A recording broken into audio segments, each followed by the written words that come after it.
3D editing एक ऐसी चीज है जिससे लोग तो आपकी वीडियो पे चिपके रहते हैं, साथ ही आपका रिटेंशन भी बढ़ता रहता है। और ये वीडियो एक 3D एडिटिंग मास्टर क्लास है। तो अगर तुम भी एक नूब एडिटर हो तो फिक्र मत करो, लास्ट तक तुम भी एक एडिटिंग के प्रो बन जाओगे। हाँ, मैं आपको लेके जाने वाला हूँ नूब से डायरेक्ट एडवांस लेवल तक। और जो इफेक्ट मैं दिखाने वाला हूँ वो आपने बड़े क्रिएटर्स की वीडियो में तो देखा ही होगा, जिसमें कि टेक्स्ट चेंजर इफेक्ट,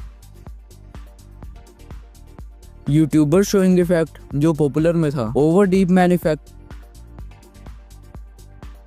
और डॉलर पाने वाला वायरल इफेक्ट सब ब्रेकडाउन कर डालूंगा। एंड ये हाई लेवल की प्रोफेशनल 3D एडिटिंग मैं मोबाइल पे तो करके दिखाऊंगा, बट इसके लिए अलाइट मोशन नहीं चलेगा। सो उसको डिलीट करके मेरे टेलीग्राम चैनल से आफ्टर मोशन को डाउनलोड कर लो। समझ लगी? आल्सो मैं अपने टेलीग्राम चैनल पे रोज के रोज मटेरियल्स डालता रहता हूँ। सो जस्ट बेसिक से पहले स्टार्ट करते हैं। पहले ये यूट्यूबर शोइंग इफेक्ट बनाएंगे एंड इसके लिए जो भी मटेरियल्स चाहिए होंगे वो आपको मेरे टेलीग्राम चैनल पे मिल जाएगी। आपको लाइट मोशन की बेसिक्स तो पता ही होंगी, जैसे new project banana, border and shadow लगाना, इफेक्ट्स लगाना या इंपोर्ट एक्सपोर्ट करना। अगर नहीं पता है तो मैं बीच बीच में आपको बताता रहूंगा। जस्ट ये एनिमेशन बनाने के लिए आपको एक रेक्टेंगल शेप लेना होगा एंड 3 डॉट्स पे क्लिक करके इसको स्ट्रेच टू कॉम्पोजिशन कर देना। नाउ इसके कलर एंड फिल्म में आके इसको कलर दे देना, जैसे कि लाइट पिंक दे देते हैं, बाद में दोबारा चेंज करेंगे भी। सेम ऐसे एक और रेक्टेंगल शेप लेके इसको स्ट्रेच टू कॉम्पोजिशन कर लेना। नाउ उसके कलर एंड फिल पे आके यहाँ पे ग्रेडियंट वाला ऑप्शन है, इस पे क्लिक करके एंड ये सेंटर वाला ग्रेडियंट ले लेना। नाउ आपको 2 पॉइंट्स दिख रहे होंगे, एक ब्लैक एंड व्हाइट। ब्लैक वाले पॉइंट को मूव करके सेंटर पे ले आना। नाउ जो सेंटर में जो ब्लैक वाला पॉइंट है यहाँ पे कलर पे क्लिक करके इसको ट्रांसपेरेंट कर देंगे एंड जो व्हाइट वाला पॉइंट है उसको ब्लैक कर देंगे, जिससे कि ऐसा कुछ विग्निटी इफेक्ट आएगा। एंड नाउ इसकी ओपेसिटी में आएंगे एंड इसकी ओपेसिटी को कम कर देंगे, लाइक 80 में कर देता हूँ। एंड ये वाले बटन पे क्लिक करके इसको डुप्लीकेट कर लेना। नाउ फिर से कलर एंड फिल पे आके ग्रेडियंट पे आना एंड ये जो ब्लैक वाला पॉइंट है इसको ट्रांसपेरेंट पॉइंट के करीब ले जाना, लाइक इतना करीब। नाउ इसकी ओपेसिटी में आना एंड इसकी ओपेसिटी को 19 रख देते हैं। नाउ आपको ये यूट्यूब का बैकग्राउंड इंपोर्ट कर लेना, जो कि आपको मटेरियल में मिल जाएगा। अगर आप कोई और लगाना चाहते हो तो गूगल से जाके डाउनलोड कर लेना। नाउ इसकी ओपेसिटी में आएंगे एंड 15 फ्रेम पे आ जाएंगे। नाउ यहाँ पे एक की फ्रेम देके थोड़ी आगे आके लाइक 1.05 पे आएंगे एंड इसकी ओपेसिटी की वैल्यू को कम कर देंगे, लाइक मैं 21 कर देता हूँ। एंड इसके ग्राफ में आके यहाँ पे फोर्थ वाला ग्राफ दे देना एंड ये ग्राफ हर जगह देना है, तो इसको याद रखना। नाउ जस्ट हमारे कैरेक्टर को इंपोर्ट करेंगे एंड इसके साइज को मूव एंड ट्रांसफॉर्म में जाके एडजस्ट कर लेंगे। नाउ जस्ट कैरेक्टर के इफेक्ट्स में आएंगे एंड यहाँ पे कॉन्टूर लाइन सर्च करेंगे एंड इसके इफेक्ट को अप्लाई करके कलर को व्हाइट रख लेंगे एंड आउटसाइड को 0 कर लेंगे। नाउ विद को थोड़ा सा बढ़ा लेंगे एंड अगेन जहाँ पे बैकग्राउंड का पहला की फ्रेम लगाया था वो वाले फ्रेम पे आएंगे एंड अल्फा में जाएंगे एंड वहाँ पे एक की फ्रेम देंगे। नाउ जहाँ पे दूसरा की फ्रेम लगाया था 1.05 पे आके एक और की फ्रेम देंगे। नाउ पहले की फ्रेम पे आके इसकी वैल्यू को 0 कर देंगे एंड इसमें वही वाला फोर्थ ग्राफ दे देंगे। नाउ हमारी लेयरिंग का काम हो गया, इसलिए हम टेक्स्ट डालना स्टार्ट करेंगे। सो प्लस पे जाके टेक्स्ट पे जाएंगे एंड अपना टेक्स्ट लिख लेंगे एंड एक अच्छा सा फॉन्ट देके लाइक रेलवे ब्लैक एंड इसको कलर में जाके व्हाइट कलर देके मूव एंड ट्रांसफॉर्म में आके इसको ये वाली जगह पे एडजस्ट कर लेना। देन इफेक्ट्स में जाके नीचे टेक्स्ट में जाके टेक्स्ट ट्रांसफॉर्म को स्टैंडर्ड सेटिंग्स पे अप्लाई कर देना। नाउ ट्रांसफॉर्म में आके ऑफसेट की एक्स वैल्यू में -25 कर देना एंड स्वाइप डाउन करके अल्फा को -1 कर देना। नाउ रेंज के स्टार्ट में आके 0.15 पे एक की फ्रेम देना। नाउ वही वाली वैल्यू 1.05 पे आके इसके स्टार्ट की वैल्यू को 100 कर देना। नाउ ये टेक्स्ट डन हो गया। नाउ इसकी डुप्लीकेट ले लेनी है एंड एडिट टेक्स्ट में आके इसके टेक्स्ट को मिनाटी कर लेना है या फिर जो भी आपका करेक्टर है। ना उसके फॉन्ट को सेटिस्फाई रेगुलर पे सेट करना है। ना मूव एंड ट्रांसफॉर्म में जाके इसकी पोजीशनिंग को भी सेट कर लेना है, लाइक जैसे मैं कर रहा हूँ। ना ये भी टेक्स्ट हमारा डन हो गया, इसलिए सेम तरीके से एक और डुप्लीकेट ले लेनी है। ना उसके टेक्स्ट को चेंज करके लाइक मैं ये लिख देता हूँ एंड इसके फॉन्ट को थिन ही रखना, like Roboto regular font and इसकी पोजीशनिंग के लिए मूव एंड ट्रांसफॉर्म में आके इसके स्केल को कम करके यहाँ पे लगा देना। नाउ जस्ट एक रेक्टेंगल शेप लेंगे एंड इसके कलर को रेड कर लेना एंड ये शेप को मिनाटी वाले टेक्स्ट के पास ले आना एंड इसकी लेयर को सभी टेक्स्ट के नीचे ले आना। ना उसकी एडिट शेप में आके इसकी एक्स की वैल्यू को बढ़ा देना, लाइक 180 कर देना एंड वाई की वैल्यू को 38 कर लेना एंड मूव एंड ट्रांसफॉर्म में जाके इसको थोड़ा एडजस्ट कर लेना ताकि ये ऐसे दिखे कुछ। एंड इसके इफेक्ट में आके एक वाइप इफेक्ट अप्लाई कर देना। नाउ जो स्टार्ट की वैल्यू को 9 रखना, एंड की वैल्यू को 120 एंड फेदर को थोड़ा बढ़ा लेना लाइक 24। अभी आप सोच रहे होंगे ये क्या बनवा रहा है। जब ये एनिमेशन रेडी हो जाएगी तब आपको पता चलेगा क्या बन गया। सो स्टार्ट पे आके एक की फ्रेम देना 0.15 पे। नाउ सेकंड की फ्रेम 1.05 पे देना, एंड पहले की फ्रेम पे आके इसकी वैल्यू को 120 कर देना, जिससे इसका वाइप इफेक्ट रेडी हो जाएगा। एंड टाइमलाइन की एंड में आके लाइक 2 फ्रेम पे इन सारे टेक्स्ट को सिलेक्ट करना एंड स्प्लिट कर देना। एंड ये ऊपर 3 ऑप्शन दिख रहे होंगे, पहले ऑप्शन पे क्लिक करके इनको ग्रुप कर लेना। नाउ ये एनिमेशन का सब कुछ हो गया। नाउ एनिमेट करते हैं, जिसके लिए प्लस पे क्लिक करके ऑब्जेक्ट्स में जाके एक नल लेयर ले लेना। नाउ जैसे कि ये ग्रुप 1 की लेयर है, इसको सिलेक्ट करके ऊपर ये बटन पे क्लिक करके नल 1 के साथ कनेक्ट कर लेना। नाउ ऐसे ही सभी लेयर के साथ करना, जिससे कि ये होगा कि सभी लेयर्स नल 1 के साथ कनेक्ट हो जाएंगी। एंड नल 1 को जहाँ पे भी मूव करेंगे उसके साथ ही सारी लेयर्स मूव होगी। सो जस्ट एक मूव में एक की फ्रेम देना। नाउ एक स्केल पे भी एक की फ्रेम देना। नाउ इसको लेफ्ट अप साइड कॉर्नर पे मूव करना है। नाउ 0.15 पे आके एक और की फ्रेम देना, एंड इसको थोड़ा राइट की ओर मूव करना है। एंड आल्सो स्केल चाहे मूव ना हो पर फिर भी उस पे की फ्रेम देना, जिससे इसका फेस दिखेगा। नाउ पहले फ्रेम पे आके इसको ओरिजिनल साइज पे स्केल कर लेना, लाइक जैसे मैं कर रहा हूँ।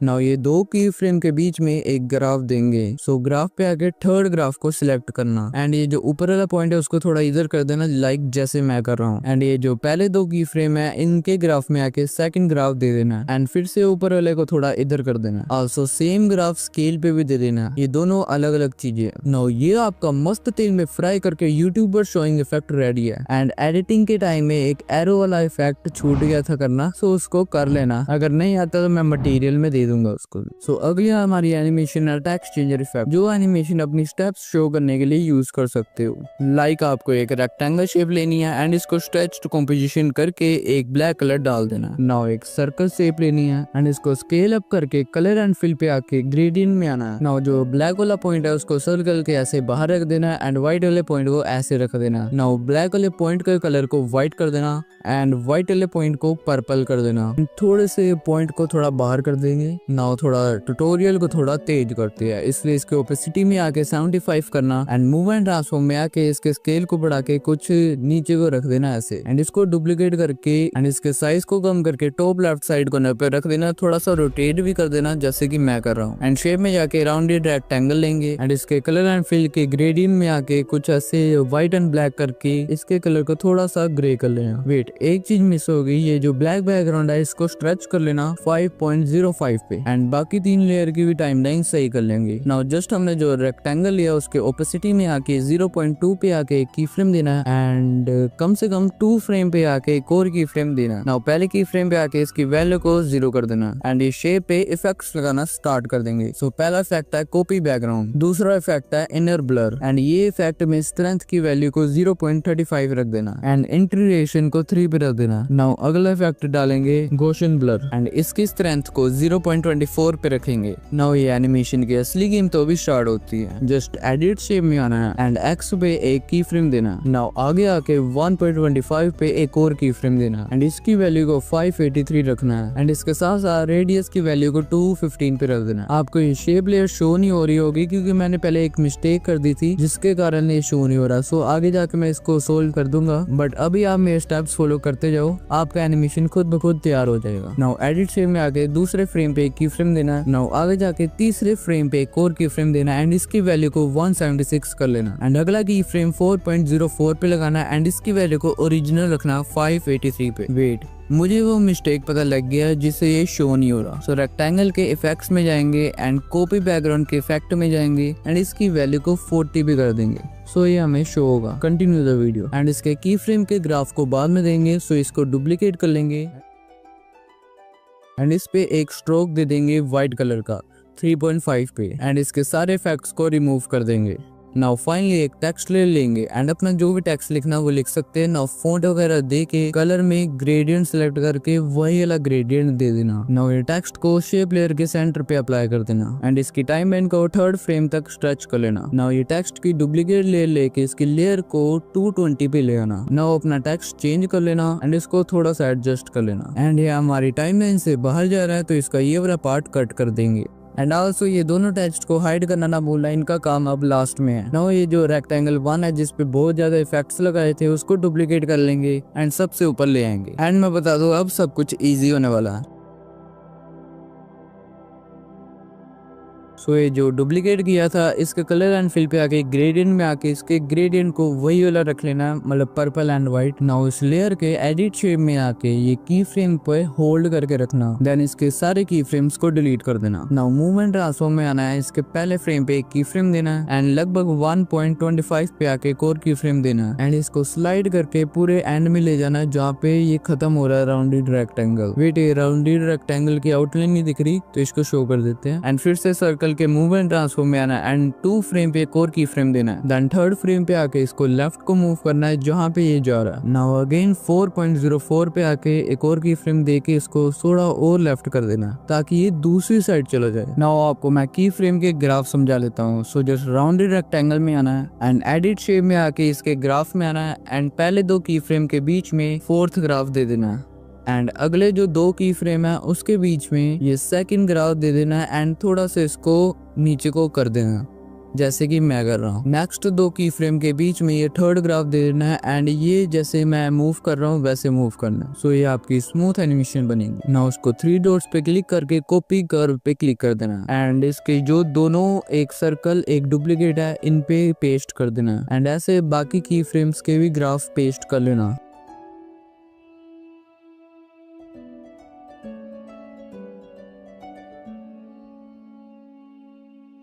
नाउ ये डन होने के बाद अब बारी है सर्कल की, तो सर्कल को डुप्लीकेट कर लेना।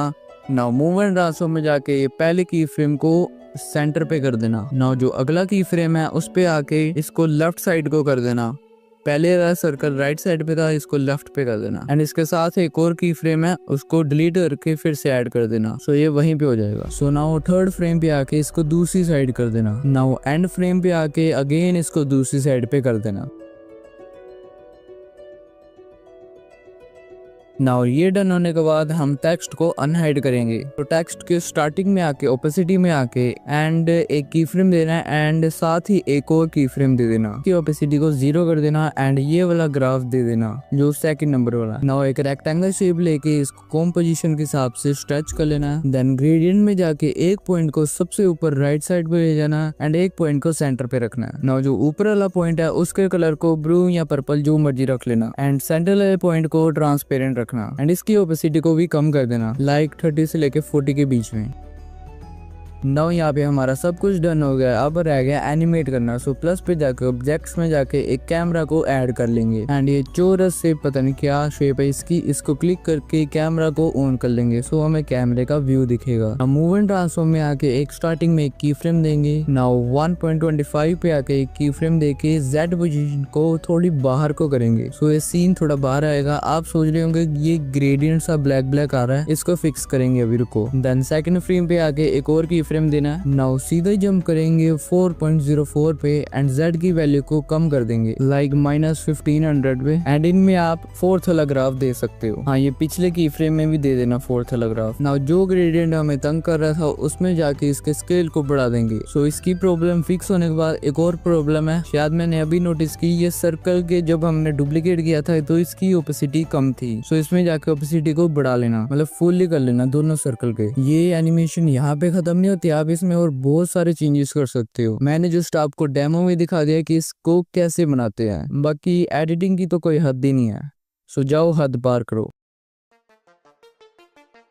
अगली एनिमेशन की ओर बढ़ते हुए ये है हमारा डॉलर पाने वाला वायरल इफेक्ट। सो इसके लिए जो भी ये टेबल टूबल है ये तो आपको मटेरियल पैक में मिल ही जाएगा। सो इसमें इंपोर्ट कर लेते हैं। सो सबसे पहले तो टेबल की टाइम लाइन को स्ट्रेच कर लेंगे 3.21 पे। नाउ डॉलर की PNG को भी अपलोड कर देंगे एंड मूवमेंट ट्रांसफॉर्म में आके इसके 1.24 फ्रेम पे आके एक की फ्रेम देंगे एंड एक रोटेशन पे भी देंगे। नाउ स्टार्टिंग में आके इसको रोटेट करके नीचे को कर देंगे एंड इसमें कुछ ये 4th वाला ग्राफ देंगे एंड थोड़ा सा इसको आगे और ऊपर वाले को थोड़ा पीछे कर देंगे एंड डॉलर की पीएनजी की टाइमलाइन को सही कर लेंगे एंड 1.28 फ्रेम पे आके एक स्प्लिट मारेंगे एंड जो स्प्लिट लेयर है उसको डुप्लीकेट कर लेंगे। नाउ प्लस पे क्लिक करके वेक्टर ड्राइंग को सिलेक्ट करेंगे एंड यहाँ पे कुछ क्रैकिंग मतलब जैसे कि नोट पाड़ो इफेक्ट डालेंगे। लाइक यहाँ पे एक पॉइंट डाल के डबल क्लिक करके पॉइंट डालेगा एंड इसके सेंटर पे आके डबल क्लिक करके फिर से पॉइंट डालो। नाउ थोड़ा सा लेफ्ट थोड़ा सा राइट ऐसे करके इसमें क्रैकिंग वाला इफेक्ट डालेंगे जैसे कि मैं कर रहा हूँ एंड ऐसे ही एक और वेक्टर ड्राइंग लेके इसका दूसरा पार्ट भी सिलेक्ट कर लेंगे।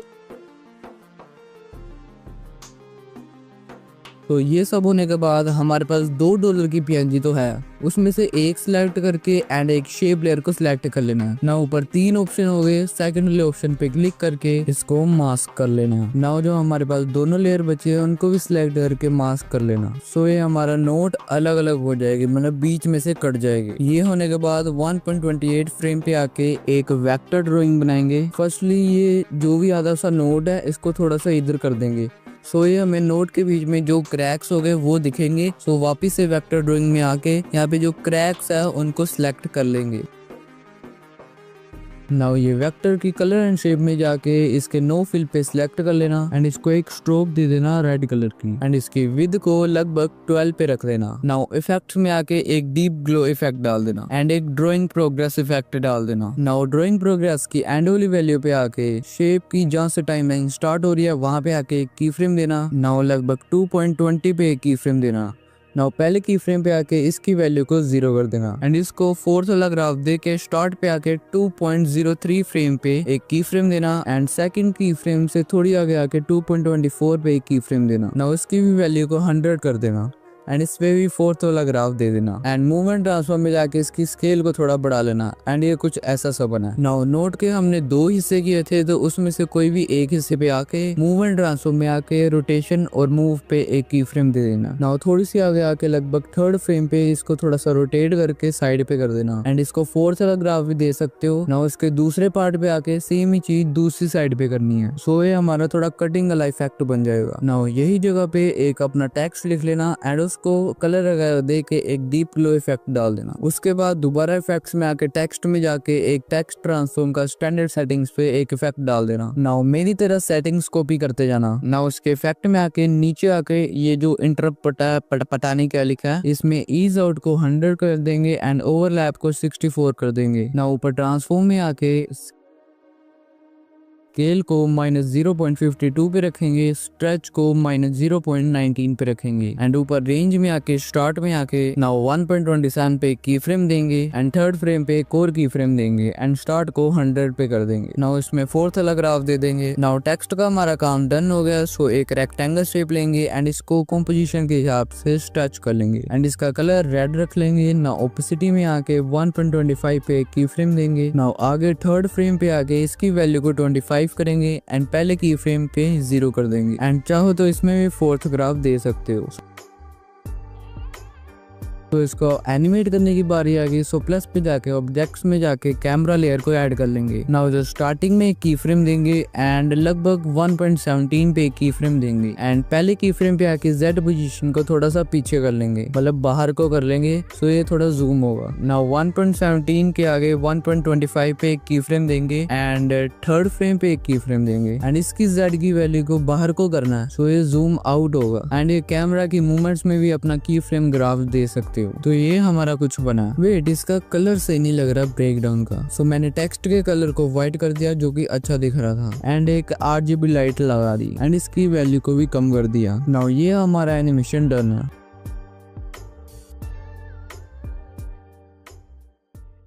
सो अगली एनिमेशन की ओर बढ़ते हैं जो कि है डीप मैन्युफैक्ट, जो कि अरिस्टोक्रेटिक से इंस्पायर्ड है। ये एनिमेशन इतनी भी कॉम्प्लिकेटेड नहीं है बट फिर भी इतनी अच्छी लगती है, यही तो इस एनिमेशन की बात है। सो इसको बनाने के लिए एक रेक्टेंगल शेप लेंगे एंड कलर एंड फिल पे जाके ग्रेडियंट में जाएंगे। नाउ ब्लैक वाले पॉइंट को राइट साइड के ऊपर रखना है एंड व्हाइट वाले पॉइंट को लेफ्ट साइड के नीचे रखना है, जैसे कि आप देख रहे हैं। नाउ ब्लैक को ब्लू कर देना है एंड व्हाइट को ट्रांसपेरेंट। सो ये कुछ रेक्टेंगल का कुछ ऐसा सा ग्रेडियंट बनेगा जो ऊपर से शाइनिंग दे रहो। नाउ एक और ऐसा ही रेक्टेंगल लेंगे एंड इसके ग्रेडियंट को सेंटर पे रखेंगे। नाउ ब्लैक वाले पॉइंट को सेंटर पे रखना एंड व्हाइट वाले पॉइंट को राइट ऊपर की साइड वहीं पे रखना एंड ब्लैक वाले को ब्लू कर देना एंड व्हाइट वाले को ट्रांसपेरेंट, थोड़ा इसका कलर लाइट ही रखना ब्लू का एंड इन दोनों रेक्टेंगल की शेप की ओपेसिटी को कम कर देंगे, लाइक हाफ कर देंगे एंड ये तीनों लेयर को सिलेक्ट करके फर्स्ट वाले ऑप्शन पे क्लिक कर देना सो ये ग्रुप हो जाएगी। नाउ मेन थिंग लेंगे जो कि हमारा सर्कल एंड इसको बड़ा करके एंड इसमें ग्रेडियंट डाल देना कुछ ऐसा सा, लाइक इसमें लाइट ब्लू भी आए एंड डार्क ब्लू भी आए, ये अपने हिसाब से डाल देना एंड इसमें एक इफेक्ट डलेगा स्मूथ बेवल एंड इसकी सेटिंग्स को मेरे जैसे कॉपी करो एंड ये डन होने के बाद एक डीप ब्लू इफेक्ट डालना एंड इसके रेडियस को बढ़ा लेना लाइक 1.7 पे एंड अल्फा को 45 पे रख देना। नाउ ये डन होने के बाद ये डीप मैन ग्रीन स्क्रीन को ऐड कर लेना जो कि आपको मटेरियल पैक में तो मिलेगा ही, अगर आपको अपना कोई कैरेक्टर डालना है तो वो भी डाल सकते हो। लाइक इसकी ग्रीन स्क्रीन है सो क्रोमा की वाले इफेक्ट से इसकी ग्रीन स्क्रीन को रिमूव कर देंगे एंड आल्सो इसकी टाइम लाइन को स्ट्रेच करना तो भूल गया, 5 पे कर देना सभी। Now deep man green screen पे इफेक्ट्स लगाने स्टार्ट हो जाओ तो पहला effect deep glow effect, second effect है टीवी डैमेज एंड इसकी अल्फा को 10 पे रखना है एंड स्कैन लाइंस को 70 पे। अगला इफेक्ट है कलर टेम्परेचर एंड इसके टेम्परेचर को 27440 पे रख देना। सो अगर आपका यहाँ तक कंप्लीट हो गया देन हमारा लेयरिंग का काम डन हो गया। सो इसको एनिमेट करने की बारी आती, सो प्लस पे जाकर ऑब्जेक्ट्स में जाके एक कैमरा लेयर को ऐड करेंगे। नाउ सर्कल के मूव एंड ट्रांसफॉर्म में आके इसको नीचे को स्लाइड कर देंगे एंड डीप मैन के मूव एंड ट्रांसफॉर्म में आके एक की फ्रेम देंगे एंड अप्रोक्स 2 फ्रेम पे आके एक और की फ्रेम देंगे एंड नीचे को स्लाइड कर देंगे ताकि ये सर्कल के अंदर चला जाए। अगर आपको सही से ना दिख रहा हो तो कैमरे पे आएंगे एंड इस पे एक की फ्रेम देंगे। नाउ दूसरे फ्रेम पे आके एक और की फ्रेम देगी, इसको नीचे को स्लाइड करेंगे एंड अगर डीप मैन इधर उधर है तो उसको सेंटर पे सर्कल के सेंटर पे ले आना। तो ये कुछ ऐसा सा बना एंड आप सोच रहे होंगे ये जो ग्रेडियंट वाला बैकग्राउंड डाला था इसमें ये शार्प आ रहा है कि मतलब फेदर वगैरह भी नहीं है इसमें। सो इसको फिक्स करने के लिए इसके ग्रुप में आएंगे एंड जो हमने सेंटर वाला ग्रेडियंट लिया था उसको सिलेक्ट करेंगे। ना उसके ग्रेडियंट में आके जो ट्रांसपेरेंट किया है उसको थोड़ा सा ब्लू के पास लेकर आएंगे। सो इसका ग्रेडियंट का साइज स्मॉल होगा एंड आपके एनिमेशन में फेदर आ जाएगी। एंड मैंने जो भी की फ्रेम दी है उसमें ग्राफ नहीं दिए सो ग्राफ दे देते 4th वाला, आप चाहे तो कोई भी दे सकते हो। ना ये एनिमेशन तो रेडी है बट ये सर्कल के अंदर जा रहा है सो वो वाइब्स ही नहीं आ रही। सो ये जैसे ही डीप मैन सर्कल को टच करने वाला होगा वो वाले फ्रेम पे आ जाना। नाउ सर्कल के इफेक्ट्स में जाके एक ये सामने या स्क्वीज वाला इफेक्ट अप्लाई करना है। नाउ इसके 2 फ्रेम पीछे आके एक की फ्रेम देना है। नाउ थोड़ी सी आगे आके लगभग 10-12 फ्रेम जहाँ पे डीप मैन पूरी तरह सर्कल में आ जाए उसके 2 फ्रेम पीछे। सो यहाँ पे हमने 2 की फ्रेम दी है एंड दोनों की फ्रेम के सेंटर पे आना एंड स्ट्रेंथ की वैल्यू को कम कर देना लाइक 0.28 पे या फिर अपने हिसाब से कर सकते हो एंड चाहो तो स्मूथनिंग के लिए ग्राफ भी दे सकते हो। एंड ये तीनों की फ्रेम की टाइमिंग को याद रखना। सो डीप मैन की लेयर की ओपेसिटी में आके यही जगह पे की फ्रेम देना एंड सेंटर वाले की फ्रेम पे थोड़ी इसकी वैल्यू को कम कर देना लाइक 14 कर देता हूँ। सो ये जब सर्कल में जाएगा तो ऐसा लगेगा कि सर्कल में जा रहा है। अब आखिरी स्टेप रहता है सो डीप मैन के इफेक्ट्स में आना है एंड कलर टेम्परेचर पे आना है। नाउ जहाँ पे डीप मैन सर्कल के अंदर मतलब बढ़ गया आता है मतलब सर्कल के अंदर एंटर्स ही हुआ, एंटर्स जो भी है वहाँ पे की फ्रेम देना है एंड जहाँ पे ये सर्कल के अंदर बढ़ ही रहा होता है मतलब एंटर्स करने वाला होता है एंटर्स जोक सा पार्ट यहाँ पे टेम्परेचर को कम कर देना लाइक 6790 पे। सो इसका कलर व्हाइट हो जाएगा एंड इस पे ग्राफ देना ना भूलना। एंड यहाँ पे खत्म नहीं होता, आप इसमें और भी कई गुना ज्यादा चेंजेस कर सकते हो। मैंने बस आपको डेमो दे दिया कि आप ऐसा एनिमेशन बना सकते हो। अब इसकी कोई हद तो है नहीं, कोई भी हद तक जा सकते हो इसकी। अगर आप शुरुआत से ये वीडियो यहाँ तक देख रहे हो तो आपको दिल से सलाम है भाई। ये ट्यूटोरियल बनाते बनाते मेरा तो सिर चक्कर आ गया इसलिए मैं तो चला सोने।